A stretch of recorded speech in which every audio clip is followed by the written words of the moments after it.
सरदार वल्लभ भाई पटेल जी, जिन्हें लौह पुरुष के रूप में इनके नाम से हम जानते हैं, भारत रत्न सरदार वल्लभ भाई पटेल जी,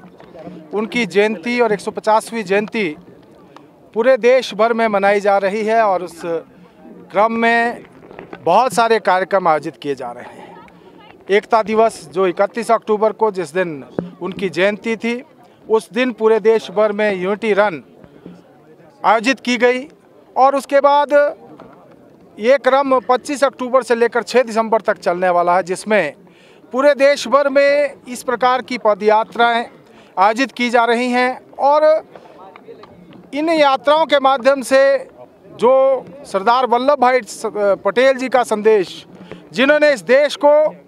एकजुट करने के लिए, जिन्होंने इस देश को एक स्वरूप देने के लिए देश की 565 रियासतें, जिसमें 562 रियासतों का जो है विचार विमर्श के बाद और 2 रियासतों को बाद में उनका एकीकरण करके इस देश को एक सूत्र में पिरोने का काम किया, उनको याद करते हुए और जिस प्रकार से उन्होंने देश को संगठित किया, आने वाले समय में हमारा देश इसी प्रकार से संगठित होकर आगे बढ़े।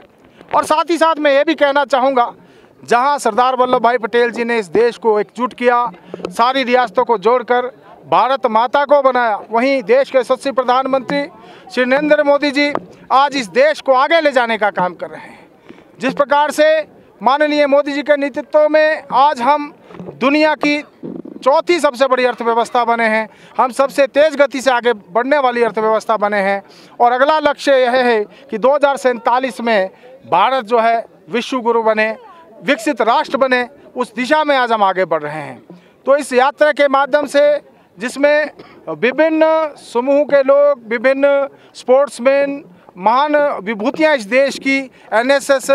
NYK और दूसरे स्वयंसेवी संगठन आगे आ रहे हैं, सब मिलकर इस यात्रा में इकट्ठा चलते हुए एक ही संदेश के साथ कि हम मिलजुल कर एकता के सूत्र में बढ़ते हुए इस देश को आगे ले जाएंगे, इस देश को 2047 में विकसित राष्ट्र बनाएंगे। और साथ ही मैं ये भी कहना चाहूँगा कि ये देश के यशस्वी प्रधानमंत्री श्री नरेंद्र मोदी जी हैं, जिन्होंने इन महान शख्सियत, चाहे वो सरदार वल्लभ भाई पटेल जी हों, चाहे डॉक्टर भीमराव अंबेडकर जी हों, चाहे बिरसा मुंडा जी हों, या फिर बहुत सारे जो ऐतिहासिक क्षण रहे, हम 150वीं जयंती वंदे भारत की मना रहे हैं।